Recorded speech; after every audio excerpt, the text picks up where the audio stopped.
Okay, today we are discussing about the continuing chapter of life process. That is the third part. ಅಂದ್ರೆ ನಾವು ಮೂರನೇ ಭಾಗವನ್ನ ನೋಡ್ತಾ ಇದ್ವಿ. ಆ ಮೂರನೇ ಭಾಗದಲ್ಲಿ ಹೆಟ್ರೋಟ್ರೋಫಿಕ್ ನ್ಯೂಟ್ರಿಷನ್ ಅಂತ ನಾವು ನೋಡ್ತಾ ಇದ್ವಿ. ಈ ಹೆಟ್ರೋಟ್ರೋಫಿಕ್ ನ್ಯೂಟ್ರಿಷನ್ ಗಿಂತ ಮುಂಚೆ ನಾವು ಫಸ್ಟ್ ಪಾರ್ಟ್ ಅಲ್ಲಿ ಮತ್ತು ಸೆಕೆಂಡ್ ಪಾರ್ಟ್ ಅಲ್ಲಿ ಏನೇನು ಹೇಳಿದ್ವಿ.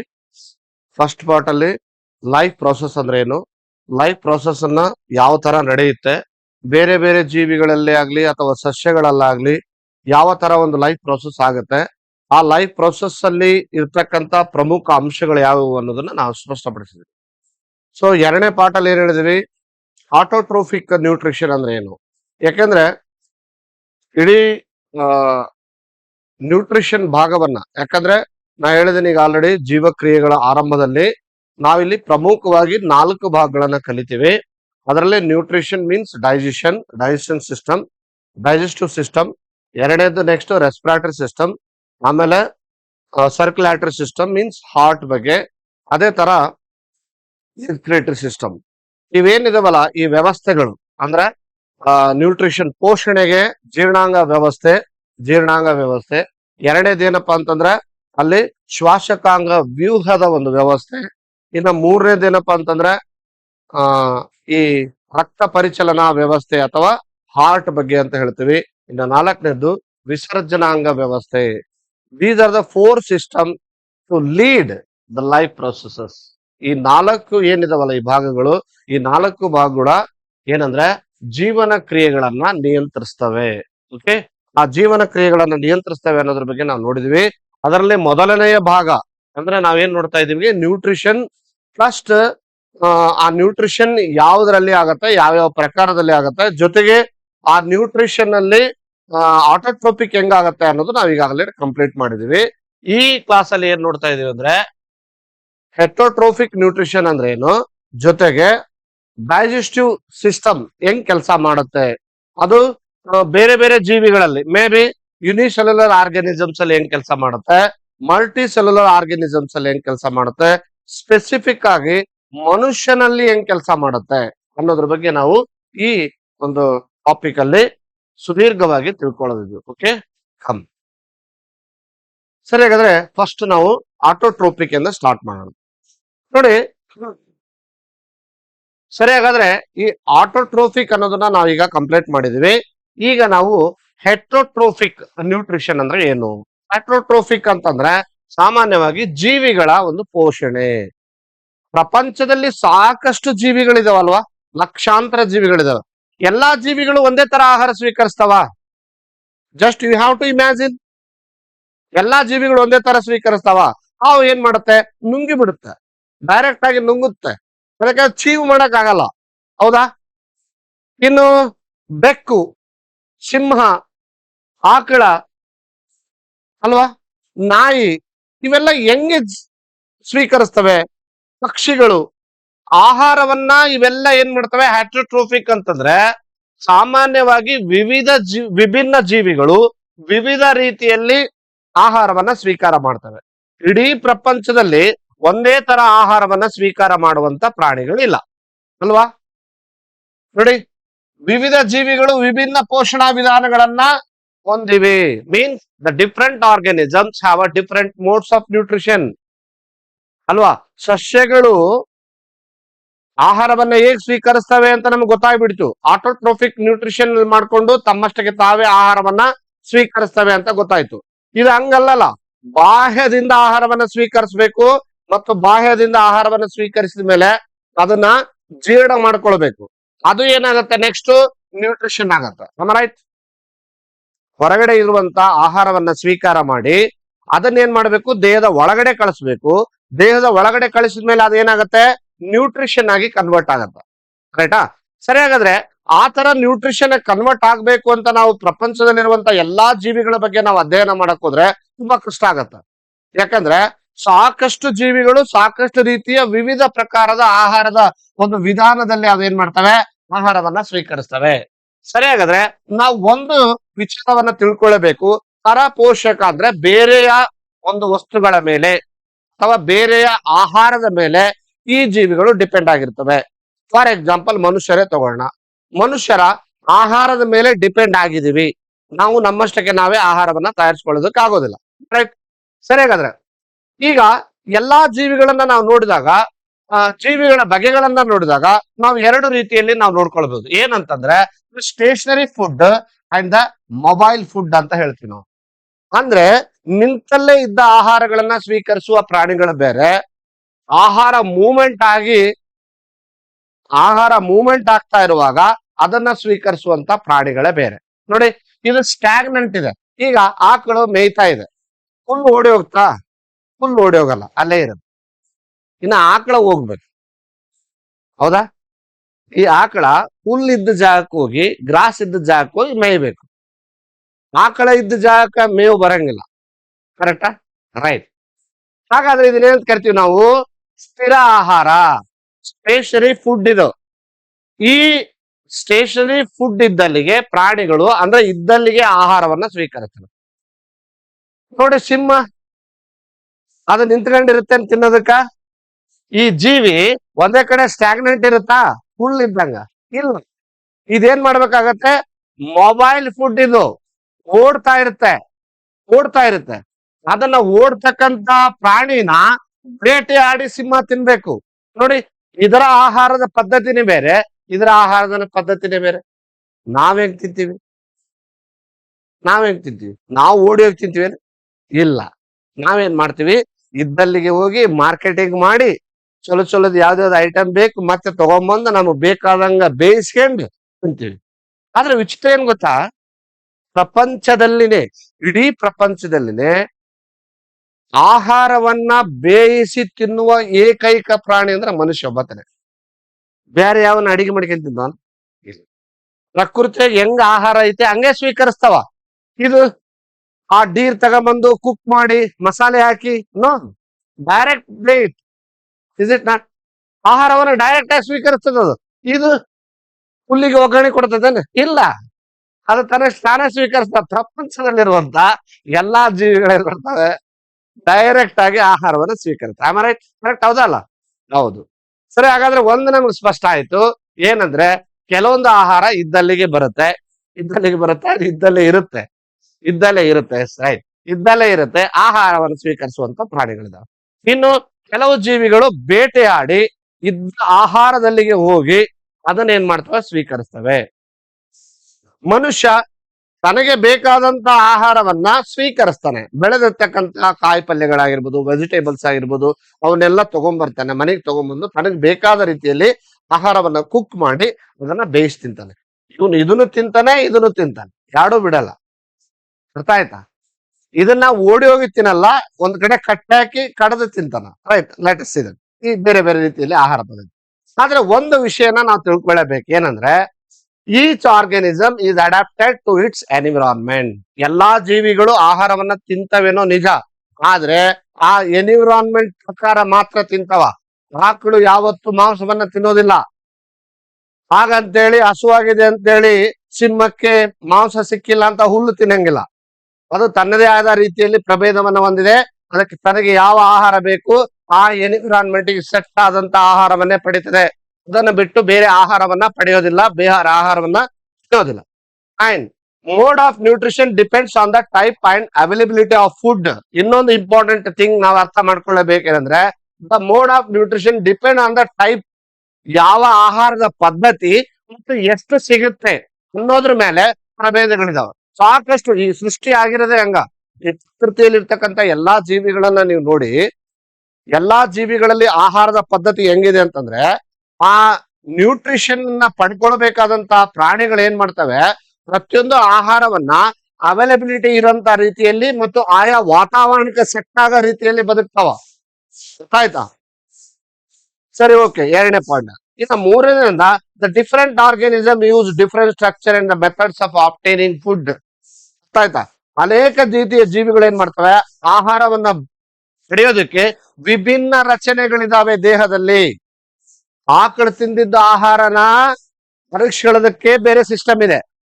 ಸಿಂಹ ತಿಂದ ಆಹಾರವನ್ನ ಅರಗಿಸ್ಕೊಳ್ಳೋದಕ್ಕೆ ಬೇರೆ ಸಿಸ್ಟಮ್ ಇದೆ. ಸಿಂಹ ತಿಂದಂಗ ಮನುಷ್ಯ ಮೊದಲ ತಿಂತಿದ್ದ, ಅರ್ಥ ಆಯ್ತಾ? ಸಿಂಹದಂತಾನೆ ತಿಂತಿದ್ದ ಮನುಷ್ಯ ಡೈರೆಕ್ಟ್. ಮೊದ್ಲ ಕಾಡು ಮನುಷ್ಯ ಹೆಂಗಿದ್ದ? ಮತ್ ಏನ್ ಗೊತ್ತಿತ್ತು? ಉಪ್ಪು ಖಾರ ಹುಳಿ ಏನ್ ಗೊತ್ತಿದ್ದಿಲ್ಲ, ಮಸಾಲೆ ಗಿಸಾಲೆ ಏನ್ ಗೊತ್ತಿತ್ತು ಹೇಳ? 10 ಲಕ್ಷ ವರ್ಷದ ಹಿಂದೆ ಮನುಷ್ಯ ಇದೇ ತರ ಬೇಟೆ ಆಡ್ತಿದ್ದ. ಆದ್ರೆ ಸಿಂಹದಂತ ಎಗರಿ ಬೇಟೆ ಆಡ್ತಿದ್ದಲ್ಲ, ಅವನ್ ಸ್ವಲ್ಪ ತಲೆ ಓಡಿಸಿದ, ಕಲ್ಲುಗಳಿಂದ, ಬರ್ಚಿಯಿಂದ, ಚೂಪಾದ ವಸ್ತುಗಳಿಂದ ಪ್ರಾಣಿ ಮೇಲೆ ಅಟ್ಯಾಕ್ ಮಾಡಿ ಕೊಂದು ತಿನ್ನಕ್ ಸ್ಟಾರ್ಟ್ ಮಾಡಿದ. ಆದ್ರೆ ಬೈ ಚಾನ್ಸ್ ಆಗಿ ಅವನಿಗೆ ಎಷ್ಟೋ ದಿವಸಗಳವರೆಗೆ ಆಹಾರ ಸಿಗಲಿಲ್ಲ.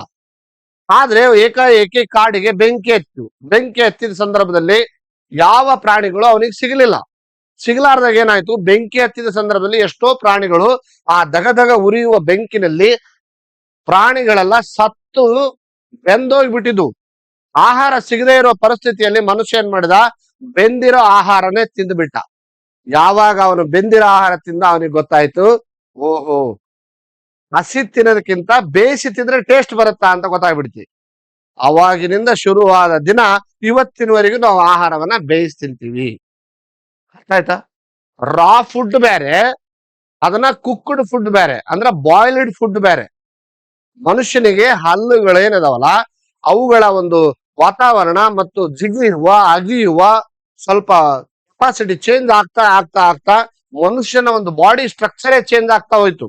ಅವನ ಬುದ್ಧಿ ಬೆಳವಣಿಗೆನೇ ಬದಲಾವಣೆ ಆಗ್ತಾ ಹೋಗ್ಬಿಡ್ತು.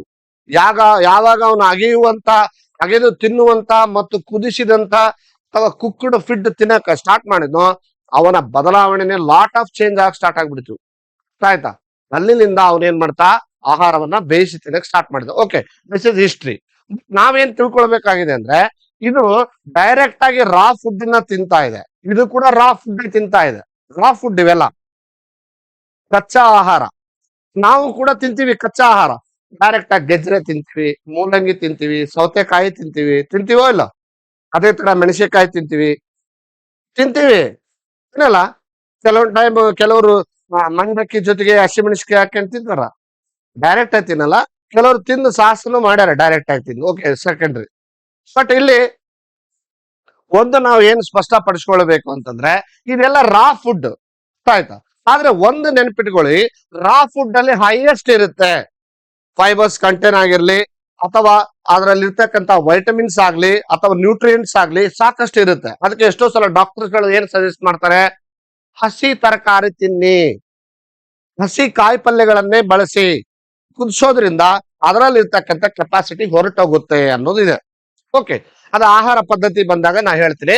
ಬಟ್ ನಮಗ್ ಒಂದು ಸ್ಪಷ್ಟ ಆಗ್ಬೇಕು, the different organism obtain differently depending on their environment, food type, food ನೋಡಿ, food availability and the body design. ನೋಡಿ ಏನ್ ಹೇಳ್ತಾರೆ, ಇಡೀ ವಾತಾವರಣ ನಾವೇನ್ ತಿಳ್ಕೊಳ್ಬೇಕಾಗಿದೆ ಅಂದ್ರೆ, ಮೊದಲನೇದು ಪ್ರತಿಯೊಂದು ಜೀವಿಗಳು ಪ್ರತಿಯೊಂದು ರೀತಿಯಲ್ಲಿ ಆಹಾರವನ್ನ ಸ್ವೀಕಾರ ಮಾಡ್ತಾ ಇದಾವೆ, ಡಿಪೆಂಡಿಂಗ್ ಆನ್ ದ ಎನ್ವಿರಾನ್ಮೆಂಟ್. ಅಲ್ಲಿಯ ಪರಿಸರಕ್ಕೆ ಅನುಗುಣವಾಗಿ ಆಹಾರದ ಪದ್ಧತಿಯನ್ನ ಅವಲಂಬನೆ ಮಾಡ್ಕೊಂಡಿದಾವ.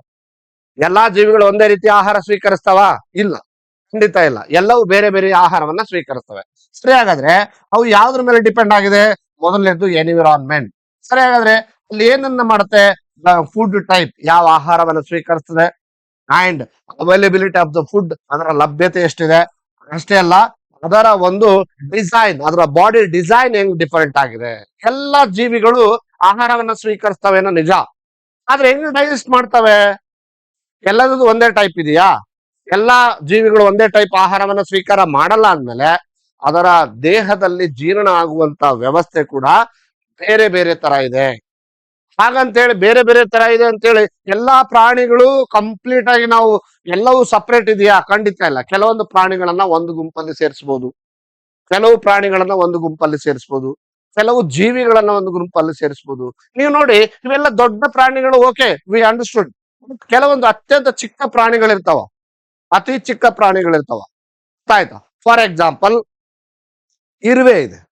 ಇರುವೆನೇ ಅಷ್ಟು ಚಿಕ್ಕದಿದೆ, ಅದ್ರ ಊಟ ಎಷ್ಟು ಚಿಕ್ಕದಿರ್ಬೋದು, ಅದ್ರ ಬಾಡಿ ಡೈಜೆಷನ್ ಹೆಂಗಾಗ್ಬೋದು, ಅದು ಆಹಾರ ತಿಂದ್ಮೇಲೆ ಡೈಜೆಸ್ಟ್ ಆಗಿ ಮತ್ತೆ ಎಕ್ಸ್ಕ್ರೀಟರಿ ಆಗ್ಬೇಕು, ಅದು ಮತ್ತೆ ನ್ಯೂಟ್ರಿಯೆಂಟ್ ಆಗಿ ಕನ್ವರ್ಟ್ ಆಗ್ಬೇಕು ಅಲ್ವಾ?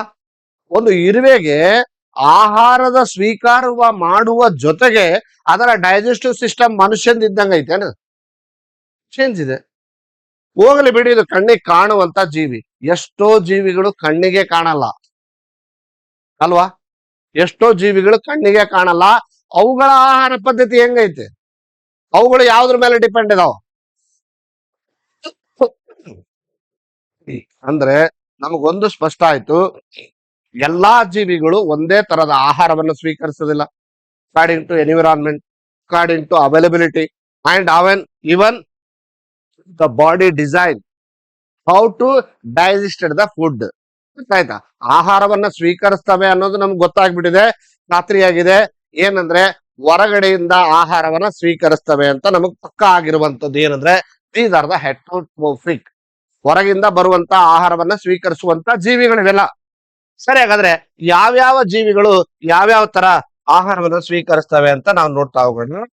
ನೋಡಿ, ಪರಿಸರಕ್ಕೆ ಅನುಗುಣವಾಗಿ ಆಹಾರವನ್ನು ಸ್ವೀಕರಿಸ್ತವೆ, ಆಹಾರದ ವಿಧದ ಮೇಲೆ ಬೇರೆ ಬೇರೆ ಆಹಾರವನ್ನ ಸ್ವೀಕರಿಸ್ತವೆ, ಆಹಾರದ ಲಭ್ಯತೆ ಅವೈಲಬಿಲಿಟಿ ಆಫ್ ದ ಫುಡ್, ಆಮೇಲೆ ದ ಬಾಡಿ ಡಿಸೈನ್, ದೇಹದ ರಚನೆ, ಈ ಆಧಾರದ ಮೇಲೆ ಆಹಾರ ಏನಾಗತ್ತೆ ಡಿಫ್ರೆಂಟ್ ಟೈಪ್ ಅಲ್ಲಿ ಯೂಸ್ ಆಗ್ತಕ್ಕಂಥದ್ದನ್ನ ನಾವು ಕಾಣ್ತೀವಿ. ಸರಿ, ಹಾಗಾದ್ರೆ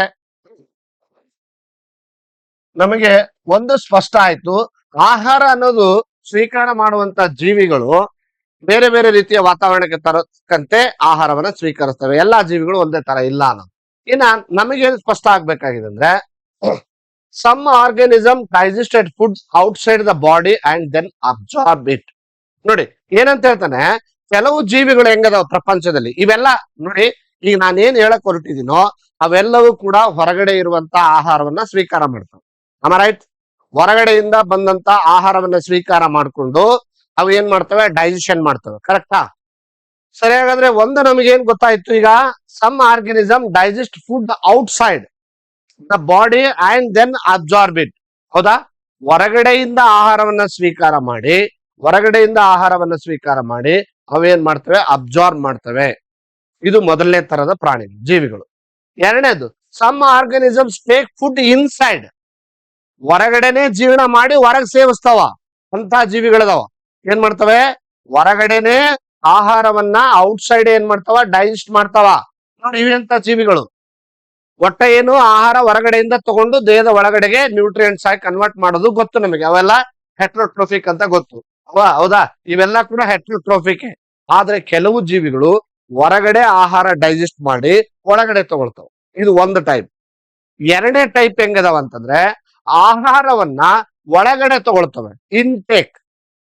ಅರ್ಥ ಆಯ್ತು? ಆಹಾರವನ್ನ ಒಳಗಡೆ ತಗೊಂಡು ಆ ಬಾಡಿ ಏನ್ ಮಾಡ್ತಾವೆ, ಇಂಟರ್ನಲ್ ಆರ್ಗನ್ಸ್ ಇರ್ತಾವಲ್ಲ, ಅವು ಏನ್ ಮಾಡ್ತಾವ, ಡೈಜೆಷನ್ ಮಾಡ್ತಾವ. This is second type. ಅರ್ಥ ಆಯ್ತಾ? ಇನ್ನ ಮೂರನೇ ಟೈಪ್ ಹೆಂಗಪ್ಪ ಅಂದ್ರೆ, ಸಮ್ ಆಫ್ ದ ಪ್ಯಾರಾಸೈಟ್ಸ್, ಪರಾವಲಂಬಿಗಳು ಅಂತ ಕರಿತೀವಿ. The parasites obtain nutrients from living host and without immediately killing them. ಅವೇನ್ ಮಾಡ್ತವೆ, ಬೇರೆಯವರ ದೇಹದ ಒಳಗಡೆ ಹೋಗಿ ಬೇರೆಯವರ ದೇಹದ ಒಳಗಡೆನೆ ಇದ್ದಂತ ಆಹಾರವನ್ನ ಸ್ವೀಕಾರ ಮಾಡ್ತಾವೆ. ಡೈರೆಕ್ಟ್ ಆಗಿ ಬೇರೆಯವರ ಆಹಾರವನ್ನೇ ಸ್ವೀಕಾರ ಮಾಡುವಂತ, ಡೈರೆಕ್ಟ್ ಆಗಿ ಆಹಾರವನ್ನ ಸ್ವೀಕಾರ ಮಾಡ್ತಕ್ಕಂಥ ಜೀವಿಗಳು. ಈ ತರ ಮೂರು ರೀತಿಯಲ್ಲಿ ಆಹಾರವನ್ನ ಸ್ವೀಕಾರ ಮಾಡುವಂಥದ್ದು ಹೊರಗಡೆಯಿಂದ. ಸರಿ, ಯಾವ್ಯಾವು ಅಂತ ನಾವು ನೋಡೋಣ. ನೋಡಿ, ಮೊದಲನೇದು ಹೇಳಿದೆ, some organism digest food outside the body and then absorb it, ಹೊರಗಡೆನೆ ಡೈಜೆಷನ್ ಮಾಡಿ ಆಮೇಲೆ ಅಬ್ಸರ್ವ್ ಮಾಡ್ತಾವೆ. ಯಾವು? ಈಸ್ಟ್. ನೋಡಿ, ಬ್ರೆಡ್ ಅನ್ನ ನೀವು ಮನೆಯಲ್ಲಿ ಸುಮಾರು ದಿವಸದವರೆಗೆ ಇಟ್ಬಿಡಿ, ಅದೇನಾಗುತ್ತೆ ಗೊತ್ತಾ, ಈ ತರ ಕರ್ರಗಾಗಿರುತ್ತೆ. ನೋಡಿದೀರಾ? ಯಾಕಾಗತ್ತೆ ಗೊತ್ತಾ, ಅಲ್ಲಿ ಈಸ್ಟ್ ಫಂಗಸ್ ಅನ್ನೋದು ಏನ್ ಮಾಡುತ್ತೆ, ಹೊರಗಡೆನೆ ಡೈಜೆಸ್ಟ್ ಆಗಿ ತನ್ನ ದೇಹದ ಒಳಗಡೆ ತಗೊಳ್ತದೆ. The digestive substances secreted outside the organism. ಅರ್ಥ ಆಯ್ತಾ? ಇನ್ನ ಎರಡನೇದು, ಇಲ್ಲಿ ನೋಡಿ, ಇದು ಯಾವ ತರ ಆಹಾರವನ್ನ ಸ್ವೀಕಾರ ಮಾಡುತ್ತೆ ಅಂದ್ರ external digestion and the absorption. This is the first category. ಹೌದಾ? ಇಂಥ ಜೀವಿಗಳು ಹೊರಗಡೆನೆ ಆಹಾರ ಡೈಜೆಷನ್ ಮಾಡ್ಕೊಂಡು, ಯಾಕಂದ್ರೆ ಒಳಗಡೆಗೆ ಅದಕ್ಕೆ ಇಂಟರ್ನಲ್ ಆರ್ಗನ್ಸ್ ಇಲ್ಲ, ಅದು ಹೊರಗಡೆ ಇರ್ತಕ್ಕಂಥ ವಾತಾವರಣದಲ್ಲೇ ಡೈಜೆಷನ್ ಆಗಿ ಅದು ಕೊಳೆತು ತನ್ನ ದೇಹದ ಒಳಗಡೆಗೆ ಅಬ್ಸರ್ವ್ ಮಾಡ್ಕೊಳ್ತದೆ. ಈ ತರದ ಜೀವಿಗಳು. ಇನ್ನ ಎಕ್ಸಾಂಪಲ್ಸ್ ನೋಡಿ, ಬ್ರೆಡ್ ಇರ್ಬೋದು, ಬ್ರೆಡ್ ಮೋಲ್ಡ್ ಅಂದ್ರೆ ಮೇಲ್ಗಡೆಗೆ. ಇನ್ನ ಈಸ್ಟ್ ಹಾಕ್ತಿವಲ್ಲ, ಆಮೇಲೆ ಮಶ್ರೂಮ್ಸ್, ಇವೆಲ್ಲ ಎಕ್ಸಾಂಪಲ್ಸ್. ಯಾವುದಕ್ಕೆ? ಹೊರಗಡೆನೆ ಆಹಾರ ಡೈಜೆಸ್ಟ್ ಆಗಿ ದೇಹದ ಒಳಗಡೆ ತೆಗೆದುಕೊಳ್ಳುವಂತ ಆಹಾರದ. ಇನ್ನ ಎರಡನೇದು ಏನ್ ಹೇಳಿದೆ ನಾನು, ಇಂಟರ್ನಲ್ ಆರ್ಗನ್ ಇರುತ್ತೆ, ಫುಡ್ ನ ಇಂಟೇಕ್ ಮಾಡುತ್ತೆ. ಅರ್ಥ ಆಯ್ತಾ? ಫುಡ್ ಏನ್ ಮಾಡುತ್ತೆ, ಇಂಟೇಕ್ ಮಾಡುತ್ತೆ. ಫುಡ್ ಇಂಟೇಕ್ ಆದ್ಮೇಲೆ ಆ ಇಂಟರ್ನಲ್ ಆರ್ಗನ್ ಏನ್ ಮಾಡುತ್ತೆ, ಆ ಫುಡ್ ಅನ್ನ ಡೈಜೆಷನ್ ಮಾಡುತ್ತೆ. ಡೈಜೆಷನ್ ಮಾಡಿ ಅದು ನ್ಯೂಟ್ರಿಯೆಂಟ್ಸ್ ಆಗಿ ಕನ್ವರ್ಟ್ ಆಗುತ್ತೆ, ಮುಂದೆ ದೇಹದ ಎಲ್ಲಾ ಭಾಗಗಳಿಗೆ ಸಪ್ಲೈ ಮಾಡುತ್ತೆ. Okay, secondary. ಅಂತ ಎರಡನೇ ಪ್ರಕಾರವನ್ನು ನಾವೇಂತೀವಿ ಇಂಟರ್ನಲ್ ಡೈಜೆಷನ್ ಅಂತ ಕರಿತೀವಿ. ಇಂಟರ್ನಲ್ ಡೈಜೆಷನ್ ಅಂದ್ರೆ ಆಂತರಿಕವಾದ ಜೀರ್ಣಕ್ರಿಯೆ. ಇದು ಬಾಹ್ಯ ಜೀರ್ಣಕ್ರಿಯೆ. ಇದು ಬಾಹ್ಯ ಜೀರ್ಣಕ್ರಿಯೆ ಅಂದ್ರೆ ಎಕ್ಸ್ಟರ್ನಲ್. ಇದು ಇಂಟರ್ನಲ್. ಇಂಥ ಜೀವಿಗಳು ಮನುಷ್ಯ ಕೂಡ ಬರ್ತಾನ ಅಲ್ವಾ? ನಾಯಿ, ಎಮ್ಮೆ, ಕತ್ತೆ, ಕರಡೆ, ಕೋತಿ ಇವೆಲ್ಲ ಏನ್ ಮಾಡ್ತವೆ? ಆಕಳು, ಸಿಂಹ, ಹುಲಿ, ಕರಡಿ ಇವೆಲ್ಲ ಏನಂದ್ರೆ ಹೊರಗಡೆ ಇರೋ ಆಹಾರನ ಏನ್ ಮಾಡುತ್ತೆ? ಇಂಟೇಕ್ ಮಾಡ್ಕೊಳ್ತದೆ. ಇಂಟೇಕ್ ಮಾಡು ದೇಹದ ಒಳಗಡೆ ಇರ್ತಕ್ಕಂತ ಇಂಟರ್ನಲ್ ಆರ್ಗನ್ಸ್ ಏನ್ ಮಾಡುತ್ತೆ? ಅದನ್ನೆಲ್ಲ ಏನ್ ಮಾಡುತ್ತೆ? ಸಣ್ಣ ಸಣ್ಣ ಕಣಗಳನ್ನಾಗಿ ಮಾಡ್ಕೊಂಡು ಜೀರ್ಣ ಮಾಡುತ್ತೆ. ಇದು ಎರಡನೇ ತರದ ಜೀವಿಗಳು. ಇನ್ನ ಮೂರದ್ದು ಪ್ಯಾರಾಸಿಟಿಕ್ ನ್ಯೂಟ್ರಿಷನ್ ಅಂತ ಹೇಳಿದೆ ನಾನು. ಪರಾವಲಂಬಿ ಪೋಷಣೆಗಳು. ಇವೇನ್ ಮಾಡ್ತವೆ? ಬೇರೆಯವರ ದೇಹದಲ್ಲಿರ್ತಕ್ಕಂತ ಆಹಾರನ ಡೈರೆಕ್ಟ್ ಆಗಿ, ಅಂದ್ರೆ ಇವುಗಳಿಗೆ ಬೇರೆ ಕಡೆ ಇದ್ರೆ ಸತ್ತೋಗ್ಬಿಡ್ತಾವ. ಹೊರಗಿಂದನು ಡೈರೆಕ್ಟ್ ತಗೊಳ್ಳಲ್ಲ, ಆಹಾರನ ಬೇರೆ ಕಡೆಯಿಂದ ಹೊರಗಡೆ ತಗೊಂಡು ಜೀರ್ಣ ಮಾಡ್ಕೊಳ್ಳಲ್ಲ. ಆಲ್ರೆಡಿ ಜೀರ್ಣ ಆಗಿರೋ ಆಹಾರನೇ ಸ್ವೀಕಾರ ಮಾಡುವಂಥದ್ದು. ಉದಾಹರಣೆ ನೀವ್ ನೋಡಿರಿ, ತಲೆಗೆ ಹೇನ್ ಅಂತ ಆಗ್ತಾವ. ಹೇನ್ ತಲೆಗೆ ಏನಾಗ್ತಾವ ಗೊತ್ತದ್ರ? ತಲೆಗೆ ಅಂದ್ರೆ ತಲೆ ಒಳಗಲ್ಲ, ತಲೆ ಮೇಲೆ ಕೂದಲೊಳಗಡೆ. ಯಾಕಂದ್ರೆ ಸುಮಾರು ದಿವಸ ತಲೆ ತಕೊಳ್ತಿರಲ್ಲ, ತಲೆ ಗಬ್ಬು ನಾರ್ತಿರ್ತದ. ಅಂತದ್ದೇನಾಗತ್ತ ಆಟೋಮೆಟಿಕ್ ಆಗಿ ಆ ಹೊಲಸಿಗೆ ಏನಾಗ್ತಾವ? ತಲೆಗೆ ಏನಾಗ್ತಾವ ನೋಡಿದಿರಾ? ಹೇನುಗಳು. ಸಾರಿ, ಇದು ಏನಲ್ಲ, ಇದು ಟೆಕ್ಸ್. ಉಣ್ಣೆಗಳಂತ ಆಗ್ತಾವ. ಉಣ್ಣೆ ಎಲ್ಲಿ ಆಗ್ತಾವ ಗೊತ್ತಾ? ಸಾಮಾನ್ಯ ನಾಯಿಗೆ ಅಥವಾ ಬೆಕ್ಕಿಗೆ ಅಲ್ವಾ, ಇಲ್ಲಾಂದ್ರೆ ಆಕಳು ಹೋಗ್ತಾ ಬಂದಿರ್ತಾವ, ಉಣ್ಣೆಗಳಾಗ್ತಾವ. ಅವು ಏನ್ ಮಾಡ್ತಾವ? ಡೈರೆಕ್ಟ್ ರಕ್ತ ಹೀರ್ತಿರ್ತಾವ, ಗೊತ್ತದಿಲ್ಲ. ಇನ್ನ ಅದೇ ತರ ಲೀಚಸ್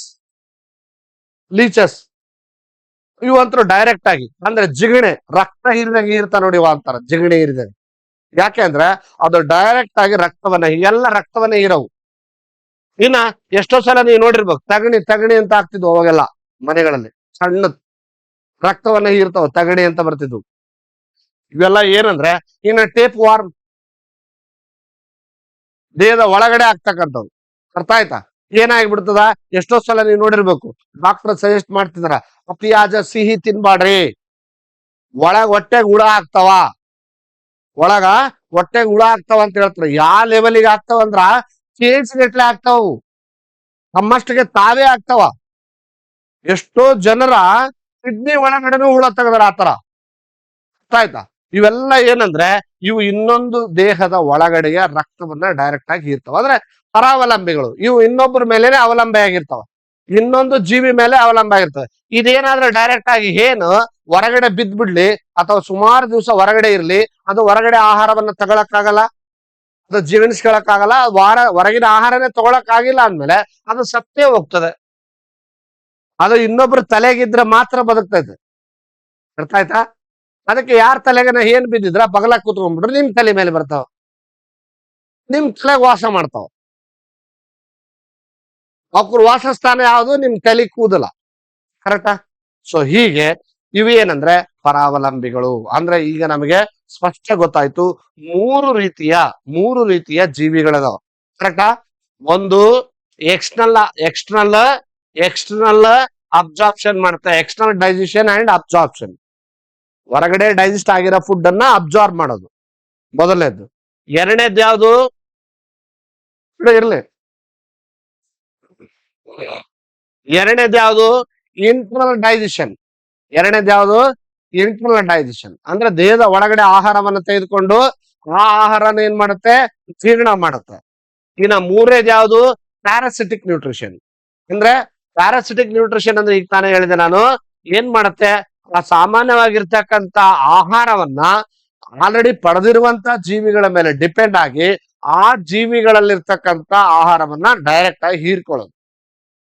ಈ ಲೀಚಸ್ ಅಂತ ಹೇಳಿದೆ, ಇವು ಸಾಮಾನ್ಯವಾಗಿ ಮಲೆನಾಡು, ಕೆಸರಲ್ಲಿ ಅಲ್ಲೆಲ್ಲಿ ಇರ್ತಾವ. ಇವು ಡೈರೆಕ್ಟ್ ಆಗಿ ಅಂಟ್ಕೊಳ್ತದೆ, ಅದೊಂದು ಲಿಕ್ವಿಡ್ ಅನ್ನ ಬಿಡುತ್ತೆ. ಆ ಲಿಕ್ವಿಡ್ ನಮ್ಗೆ ಗೊತ್ತೇ ಆಗಲ್ಲ ಸ್ಕಿನ್ನಿಗೆ. ಆ ಲಿಕ್ವಿಡ್ ಬಿಟ್ಟು ಆ ಜಾಗದಲ್ಲಿ ಹೀರ್ಕೊಳ್ತದೆ, ರಕ್ತವನ್ನ ಡೈರೆಕ್ಟ್ ಹೀರ್ತಾ ಹೋಗ್ತದೆ. ಅದನ್ನ ಬೈ ಚಾನ್ಸ್ ಕಿತ್ಕೊಂಡ್ಬಿಟ್ರಪ್ಪ ಅಂತ ಅನ್ಕೊಡ್ರಿ, ಈ ಬಾಡಿ ಇಲ್ಲಿ ಕಟ್ ಆಯ್ತು ಅನ್ಕೊಡ್ರಿ, ಅದು ಬಾಡಿ ಕಟ್ ಆಗ್ಯದಂತೆ ಅದಕ್ಕೆ ಗೊತ್ತಾಗಲ್ಲ. ನಮ್ ದೇಹದಾಗ ರಕ್ತ ಹೀರ್ತಾನೆ ಇರ್ತದೆ, ಹೊಟ್ಟೆ ತುಂಬಿಲ್ಲ ಅಂತ ರಕ್ತ ಹೊರಗೆ ಹೋಗ್ತಿರ್ತದ. ಅದಕ್ಕೆ ನಿಧಾನವಾಗಿ ಬಿಡಿಸ್ಬೇಕು. ಇದಕ್ಕೆ ನಿಧಾನವಾಗಿ ಬಿಡಿಸ್ಬೇಕಂದ್ರೆ ಕೆಲವ್ರು ಏನ್ ಮಾಡ್ತಾರ? ಉಪ್ಪು ನೀರು ಕಲಸಿ ಅದ್ರ ಮೇಲೆ ಹಾಕ್ತಾರ. ಅದೇನ್ ಮಾಡುತ್ತೆ? ಬಿಡ್ತದ. ಅವಾಗ ಬಿಡ್ತದ. ಅದು ಬಿಡ್ಬೇಕು. ಆಕ್ಚುಲಿ ಮಾಡಿ ಎಳಕ್ ಬರಲ್ಲ. ಅದು ಎಳೆದ್ ಬಿಟ್ರೆ ಏನಾಗತ್ತಾ? ಇದಕ್ ಹೊಟ್ಟೆ ತುಂಬಿದ್ ಗೊತ್ತಾಗಲ್ಲ, ಅದ್ ಹಂಗೆ ಹೀರ್ತಾನೆ ಇರ್ತದ, ರಕ್ತ ಹೀರ್ತಿರ್ತದ, ರಕ್ತ ಕೆಳಗಡೆ ಸೋರ್ತದ. ಇದೇನಾದ್ರೂ ಅದಕ್ಕೆ ಆತರ ಆಗಿಲ್ಲಪ್ಪ ಅಂದ್ರೆ ಹೊಟ್ಟೆ ಫುಲ್ ದೊಡ್ಡದಾಗಿ ತಾನೇ ಬಿಟ್ಟು ಬಿಡುತ್ತೆ, ಇಲ್ಲಾಂದ್ರೆ ರಕ್ತ ಹೀರತರ ಸುಮ್ನೆ ಇರ್ಬೇಕು. ಕೆಲವೊಂದ್ ಕಡೆ ಇದು ಮೆಡಿಕಲಿ ಯೂಸ್ ಮಾಡ್ತಾರ, ಆಯ್ತಾ, ಇವುಗಳನ್ನ ಮೆಡಿಕಲಿ ಯೂಸ್ ಮಾಡ್ತಕ್ಕಂತ ಟೆಕ್ನಾಲಜಿ ಕೂಡ ಇದೆ, ಆಯ್ತಾ. ಅದು ಬಿಡಿ, ಅದು ಸೆಕೆಂಡರಿ. ಬಟ್ ನಮಗೆ ಇಷ್ಟು ಅರ್ಥ ಆಗ್ಬೇಕು. ಹೀಗೆ ಒಟ್ಟು 3 ರೀತಿಯ ಜೀವಿಗಳನ್ನ ನಾವು ನೋಡ್ತೀವಿ. ಒಂದು ಎಕ್ಸ್ಟರ್ನಲ್ ಆಗಿ ಯೂಸ್ ಮಾಡುವಂತದ್ದು, ಇನ್ನ ಎರಡನೇದು ಇಂಟರ್ನಲ್ ಯೂಸ್ ಮಾಡ್ತಕ್ಕಂಥದ್ದು, ಮೂರನೇದು ಪರಾವಲಂಬಿಯಾಗಿ ಮೀನ್ಸ್ ಪ್ಯಾರಾಸಿಟಿಕ್ ಆಗಿ ಯೂಸ್ ಮಾಡೋದು. ಹಾಗಾದ್ರೆ ನಮಗೆ ಈಗ ಸ್ಪಷ್ಟ ಆಯ್ತು, ಇಡೀ ಪ್ರಪಂಚದಲ್ಲಿರುವಂತ ಯಾವುದೇ ಹೆಟ್ರೋಟ್ರೋಫಿಕ್ ನ್ಯೂಟ್ರಿಷನ್ ಪಡೆಯುವಂತ ಜೀವಿಗಳು 3 ಪ್ರಕಾರ. ಕರೆಕ್ಟ್ ಅರ್ಥ ಆಯ್ತಲ್ವಾ? ಸರಿ, ಹಾಗಾದ್ರೆ ಈಗ ಇನ್ನೊಂದು ಕೆಲವೊಂದು ಜೀವಿಗಳು ವಿಚಿತ್ರವಾಗಿದ್ದಾವೆ, ಅವುಗಳ ಸ್ಪೆಸಿಫಿಕ್ ಆಗಿ ನಾವು ತಿಳ್ಕೊಳ್ಬೇಕು. ಔಡು ಆರ್ಗ್ಯಾನಿಸಮ್. ಈಗ ನಮ್ಗೆ ಜೀವಿಗಳ ಬಗ್ಗೆ ಗೊತ್ತಾಯ್ತು. ಏನು, ಆ ಜೀವಿಗಳು ಹೊರಗಡೆ ಇದ್ದ ಡೈಜೆಸ್ಟ್ ಡೈರೆಕ್ಟ್ ಆಗಿ ಅಬ್ಸರ್ವ್ ಮಾಡುತ್ತೆ, ಇಲ್ಲ ಇಂಟರ್ನಲ್ ಕಳಿಸಿ ಆಹಾರವನ್ನ ಡೈಜೆಸ್ಟ್ ಮಾಡುತ್ತೆ, ಇಲ್ಲ ಮೂರನೇದ್ದು ಇನ್ನೊಂದು ಜೀವಿಗಳ ಆಹಾರದ ಮೇಲೆ ಡಿಪೆಂಡ್ ಆಗಿರುತ್ತೆ. ಇದು 3 ರೀತಿಯಾಗಿ. ಇನ್ನು ಕೆಲವು ಜೀವಿಗಳು ಆಹಾರವನ್ನ ಸ್ಪೆಸಿಫಿಕ್ ಆಗಿ, ಸ್ಪೆಷಲಿ ಯುನಿಸೆಲ್ಯುಲರ್ ಆರ್ಗ್ಯಾನಿಸಮ್ಸ್ ಅಂತ ಕರಿತೀವಿ ನಾವು. ಏಕಕೋಶ ಜೀವಿಗಳ ಆಹಾರವನ್ನ ಹೆಂಗ್ ಸ್ವೀಕರಿಸ್ತವೆ? ಫಾರ್ ಎಕ್ಸಾಂಪಲ್ ಅಮೀಬಾ ಇದೆ. ಅಮೀಬಾದ ಸ್ಟ್ರಕ್ಚರೇ ಹೆಂಗನ ಮಾಡಿದ್ರು ಅದು ಅಮೀಬಾನೇ, ಗೊತ್ತಾಯ್ತಾ. ಅಮೀಬಾ ಮಾಡ್ಬೇಕಂದ್ರೆ ಅದಕ್ಕೆ ಏನ್ ಕಲಿಬೇಕಾಗಿಲ್ಲ, ಯಾವ ತರ ಮಾಡಿದ್ರು ಅದು ಅಮೀಬಾನೇ. ಯಾಕಂದ್ರೆ ಇವೇನಿದಾವಲ್ಲ, ಇವೆಲ್ಲ ಏನಂತ ಕರಿತೀವಿ, ಸಿಡೋಪೋಡಿಯಾ ಅಂತ ಕರಿತೀವಿ ನಾವು. ಸಿಡಿಪೋಡಿಯಾ ಇವು ಏನ್ ಮಾಡ್ತಾವ ಅಂತಂದ್ರೆ, these are the temporary finger like projection ಅಂತ ಕರಿತೀವಿ ನಾವು. ಇವು ಏನ್ ಮಾಡ್ತವೆ, ಇವು ಕಾಲು ಕೈ ತರ ಕೆಲಸ ಮಾಡ್ತಾವು, ಗೊತ್ತಾಯ್ತಾ. ಅವುಗಳಿಗೆ ಕಾಲು ಕೈ ತರ ಕೆಲಸ ಮಾಡ್ತಾವ ಅಮೀಬಾಕ್ಕೆ. ಓಕೆ, ಈ ಸಿಡಿಪೋಡಿಯಾ ಅನ್ನುವಂಥದ್ದು ಏನ್ ಮಾಡುತ್ತೆ, ಈಗ ಫಾರ್ ಎಕ್ಸಾಂಪಲ್ ಅಮೀಬಾ ಸ್ಟ್ರಕ್ಚರ್ ನೋಡೋಣ. ಈಗ ಒಂದು ಆಹಾರದ ಕಣ ಇತ್ತು ಅಂತ ಅನ್ಕೊಳ್ಳೋಣ. ಒಂದು ಆಹಾರದ ಕಣ, ಎಲ್ಲೋ ಒಂದು ಆಹಾರದ ಕಣ ಇದೆ, this is a food particle ಅನ್ಕೊಳ್ಳೋಣ. ಈ ಫುಡ್ ಪಾರ್ಟಿಕಲ್ ಅನ್ನ, ಇದು ಜೀವಿ, ಮರಿಬೇಡ್ರಿ ಮತ್ತೆ, ಗೊತ್ತಾಯ್ತಾ, ಇದು ಜೀವಿ. ಈ ಜೀವಿ ಏನ್ ಮಾಡ್ತಾ ಇದೆ, ಈಗ ಆಹಾರವನ್ನ ಸ್ವೀಕಾರ ಮಾಡ್ಬೇಕು. ನಾವ್ ಹಂಗ್ ಮಾಡಲ್ಲ, ಆಹಾರನ ತೆಕ್ಕಿ ಬಿಡ್ಕೊಂಡು ಹೊರಗಿಸಳಕ್ ಆಗಲ್ಲ ನಮ್ಗ, ಗೊತ್ತಾಯ್ತಾ. ಅದು ತೆಕ್ಕಿ ಬಿಡ್ಕೊಂಡಾಗ ನಾವು ತೆಕ್ಕಿ ಬಿಡ್ಕೊಂಡ ಹೊಟ್ಟಿ ತುಂಬಂಗಿಲ್ಲ, ಹೌದಾ. ಸುಮ್ನೆ ಕುತ್ಕೊಂಡು ಪಾಠನ ಸುಮ್ನೆ ಕೇಳಿದಂಗ ಮಾಡ್ಕೊಂತ ಕೂತ್ರೆ ಅರ್ಥ ಆಗಲ್ಲ. ಪಾಠದ ಒಳಗೆ ಇಳಿಬೇಕು, ಪಾಠನ ಅರ್ಥ ಮಾಡ್ಕೊಳಕ್ ಟ್ರೈ ಮಾಡ್ಬೇಕು, ಅವಾಗ ಗೊತ್ತಾಗತ್ತ, ಗೊತ್ತಾಯ್ತಾ. ಸರಿ, ಓಕೆ. ಈಗ ಆಹಾರದ ಕಣ ಇಲ್ಲಿದೆ ಅಂತ ಅನ್ಕೊಳ್ಳೋಣ, ಈ ಪಕ್ಕದಲ್ಲಿ ಅಮೀಬಾ ಇದೆ ಅಂತ ಅನ್ಕೊಳ್ಳೋಣ. ಮೊದಲೇನ್ ಮಾಡುತ್ತೆ, amoeba uses temporary finger like pseudopodia to take in food ಅಂತ ಹೇಳ್ತಾನೆ. ಅದೇನ್ ಮಾಡುತ್ತೆ, ಆಟೋಮೆಟಿಕ್ ಆಗಿ ಆ ಆಹಾರವನ್ನ ಅಬ್ಸರ್ವ್ ಮಾಡ್ಕೊಳ್ತದೆ. ಮೊದಲು ಆಹಾರದ ಬಗ್ಗೆ ಅದಕ್ಕೆ ಗೊತ್ತಾಗತ್ತ. ಆ ಫಿಂಗರ್ ಲೈಕ್ ಸ್ಟ್ರಕ್ಚರ್ಸ್ ಇದಾವಲ್ಲ, ಫಿಂಗರ್ ಲೈಕ್ ಏನಂತ ಹೇಳ್ತೀವಿ ನಾವು, ಅದ್ರದ್ದು ಲೆಗ್ಸ್ ಅಂತಾನೆ ಅನ್ಕೊಳ್ಳೋಣ, ಇಲ್ಲ ಹ್ಯಾಂಡ್ಸ್ ಅಂತ ಅನ್ಕೊಳ್ಳೋ, ಕೈಯನ್ನ ಅನ್ಕೊಡ್ರಿ, ಕಾಲನ ಅನ್ಕೊಡ್ರಿ, ಗೊತ್ತಾಯ್ತಾ. ಸರಿ, ಅದೇನ್ ಮಾಡುತ್ತೆ, ಇದ್ರ ಕಡೆಗೆ, ಇದ್ರ ಒಳಗಡೆಗೆ ಸೈಟೋಪ್ಲಾಸಮ್ ಇರುತ್ತೆ. ಸೈಟೋಪ್ಲಾಸಮ್ ಅಂದ್ರೆ ದ್ರವ್ಯ, ಆಯ್ತಾ.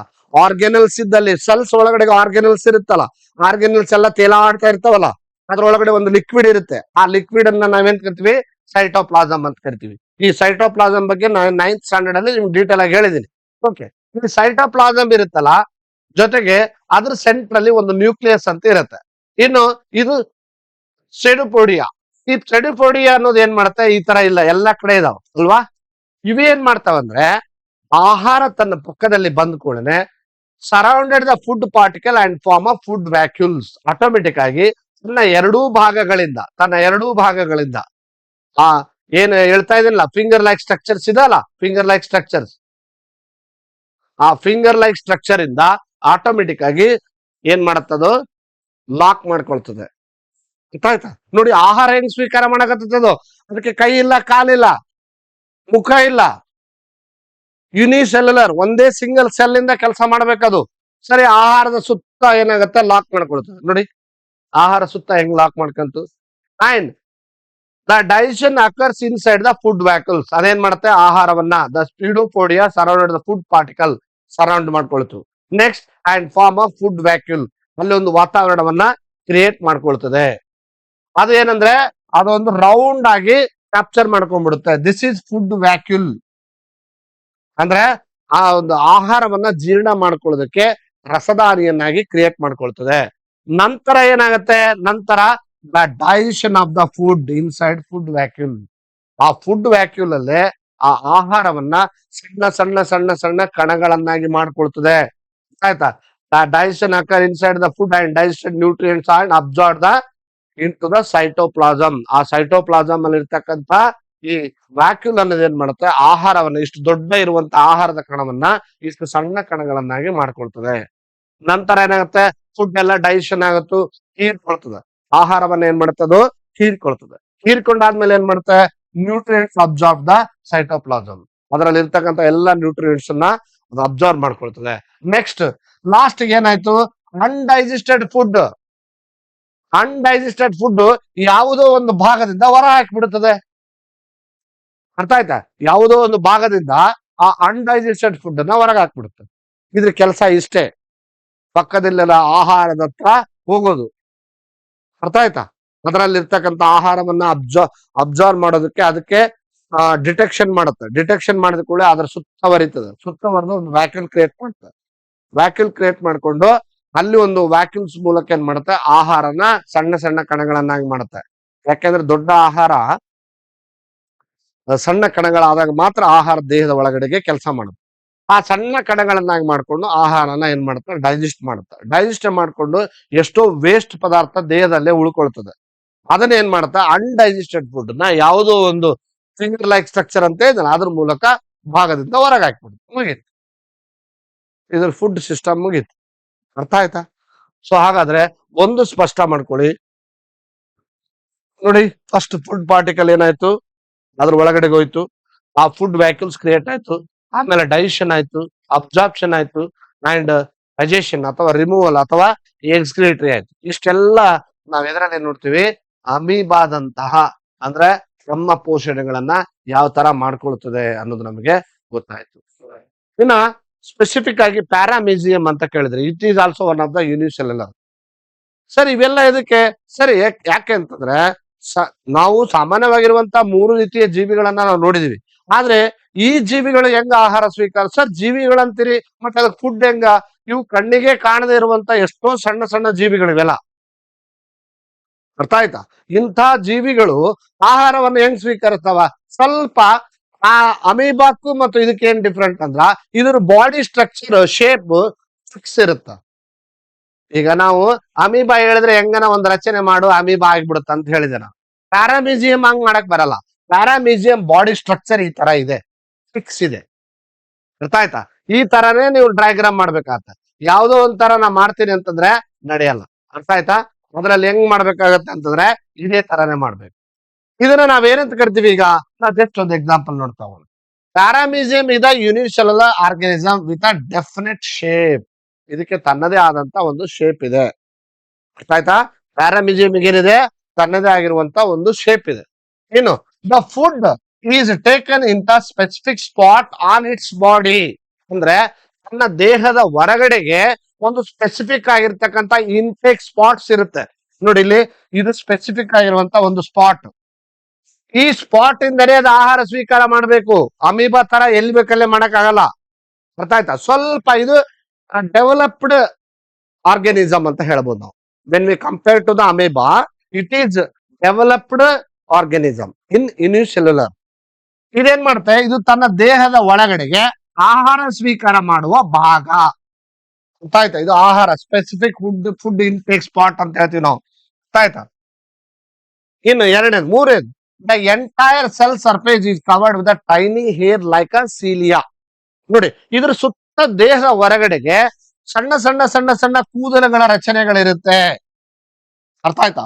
ಇದರ ಬಾಡಿ ಕಂಪ್ಲೀಟ್ ಆಗಿ ಕವರ್ ಆಗಿರುವಂತದ್ದು ಸಣ್ಣ ಸಣ್ಣ ಕೂದಲುಗಳಿಂದ. ಆ ಸಣ್ಣ ಸಣ್ಣ ಕೂದಲುಗಳ ರಚನೆಯನ್ನ ನಾವೇನಂತ ಕರಿತೀವಿ, ಸೀಲಿಯಾ ಅಂತ ಕರಿತೀವಿ. ಏನಂತ ಕರಿತೀವಿ? ಸೀಲಿಯಾ. ಅರ್ಥ ಆಯ್ತಾ? ಇನ್ನು the movement of cilia sweeps food particles toward the specific food intake spot ಅಂತ ಹೇಳ್ತಾನೆ. ಅಂದ್ರೆ ಆ ಸೀಲಿಯಾಗಳ ಚಲನೆ ಆಹಾರದ ಕಣಗಳನ್ನ ಸ್ವೀಕಾರ ಮಾಡಿ ತನ್ನ ಸ್ಥಳದ ಕಡೆಗೆ ಸಾಗಿಸ್ತದೆ. ಏನ್ ಮಾಡುತ್ತೆ? ಆಹಾರ ಇಂಟೇಕ್ ಮಾಡ್ಕೊಳ್ತದೆ. ಮೊದಲನೇದು, ಈಗ ಫಾರ್ ಎಕ್ಸಾಂಪಲ್ ಈ ಪ್ಯಾರಾಮಿಸಿಯಂ ಹತ್ರ ಆಹಾರದ ಕಣಗಳಿದಾವೆ ಅಂತ ಅನ್ಕೊಳ್ಳಿ. ಆ ಆಹಾರದ ಕಣಗಳನ್ನ ಏನ್ ಮಾಡುತ್ತೆ ನೋಡಿ, ಇದು ನಿಮ್ಗೆ ಗೊತ್ತಿದೆ, ಇದು ಸ್ಪೆಸಿಫಿಕ್ ಸ್ಪಾಟ್. ಇದು ಆಹಾರ ಎಲ್ಲಿ ಬೇಕಲ್ಲೇ ಸ್ವೀಕಾರ ಮಾಡಕ್ಕಾಗಲ್ಲ.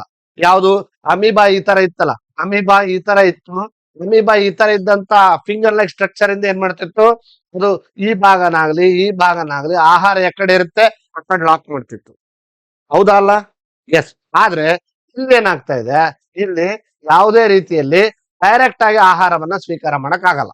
ಅದಕ್ಕೆ ತನ್ನದೇ ಆದಂತ ಸಪರೇಟ್ ಪಾರ್ಟ್ ಇದೆ. ಅದು ಸ್ಪೆಸಿಫಿಕ್ ಆಗಿರುವಂತ ಫುಡ್ ಇಂಟೇಕ್ ಪಾರ್ಟ್ ಅಂತ ಅನ್ಕೊಳ್ಳೋಣ. ಇನ್ನ ಇದರ ದೇಹದ ಭಾಗವನ್ನ ಸೀಲಿಯಾ ಎಲ್ಲ ಕಂಪ್ಲೀಟ್ ಆಗಿ ಹೇರ್ ಲೈಕ್ ಸ್ಟ್ರಕ್ಚರ್ ಇಂದ ಕವರ್ ಆಗಿದೆ.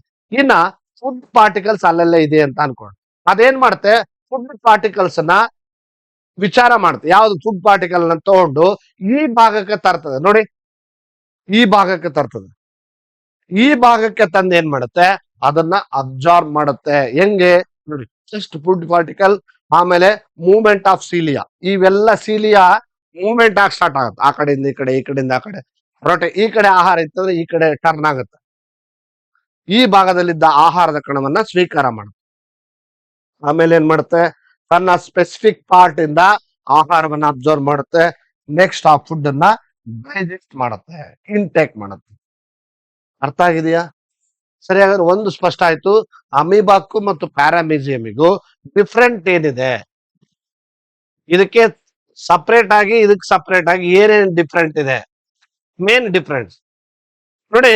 ಅಮೀಬಾ ಆಹಾರವನ್ನ ಒಳಗ್ ತೆಗೆದುಕೊಳ್ಬೇಕು ಅಂದ್ರೆ ಅದು ಸೆಡುಪೋಡಿಯಾ ಅಂತ ಹೇಳಿದೆ ನಾನು ಅಲ್ವಾ.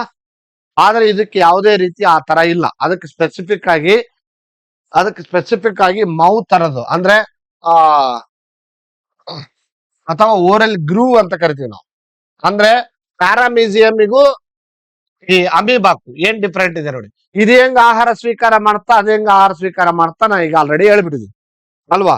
ಈಗ ಇಲ್ಲೇನ್ ಮಾಡುತ್ತೆ, ಅಮೀಬಾ ಆ ಫಿಂಗರ್ ಲೈಕ್ ಸ್ಟ್ರಕ್ಚರ್ ಅನ್ನ ಇರ್ತದೆ, ಆ ಫಿಂಗರ್ ಲೈಕ್ ಸ್ಟ್ರಕ್ಚರ್ ಇಂದ ಆಹಾರವನ್ನ ಸ್ವೀಕಾರ ಮಾಡುತ್ತೆ ಅಂತ ನಾ ಹೇಳಿದ್ವಿ. ಇದು ಹೆಂಗ್ ಮಾಡುತ್ತೆ, ತನ್ನದೇ ಆದಂತ ಒಂದು ಸ್ಪೆಸಿಫಿಕ್ ಪಾರ್ಟ್ ಇರುತ್ತೆ.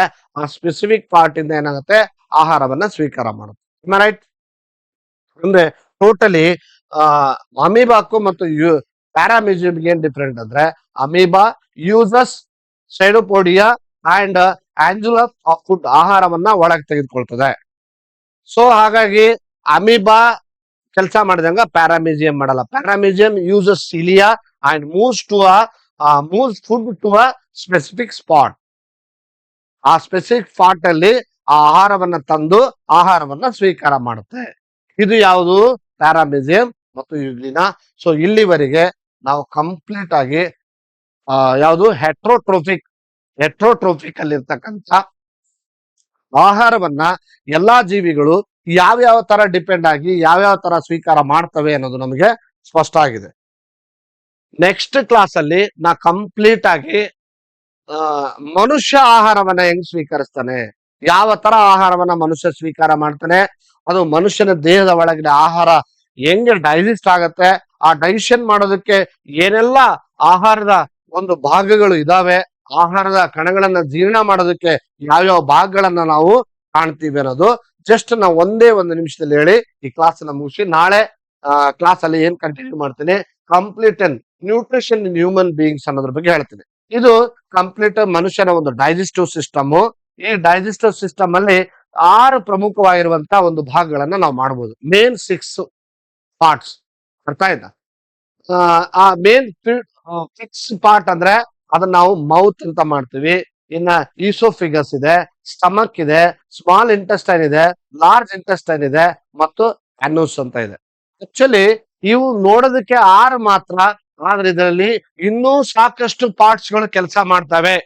ಆ ಸಾಕಷ್ಟು ಕೆಲಸ ಮಾಡ್ತಕ್ಕಂಥ ಪಾರ್ಟ್ಸ್ ಗಳು ಯಾವ್ಯಾವ ರೀತಿಯಲ್ಲಿ ಕೆಲಸ ಮಾಡ್ತವೆ ಅನ್ನೋದ್ರ ಬಗ್ಗೆ ನಾನು ನಾಳೆ ಕ್ಲಾಸ್ ಅಲ್ಲಿ ಕಂಟಿನ್ಯೂ ಮಾಡ್ತೀನಿ. ಪಾಠ ಅರ್ಥ ಆಗಿದೆ ಅಂತ ಅನ್ಕೊಂಡಿದ್ದೀನಿ. ನೆಕ್ಸ್ಟ್ ಕ್ಲಾಸ್ ಅಲ್ಲಿ ನೋಡೋಣ. Okay, thank you so much.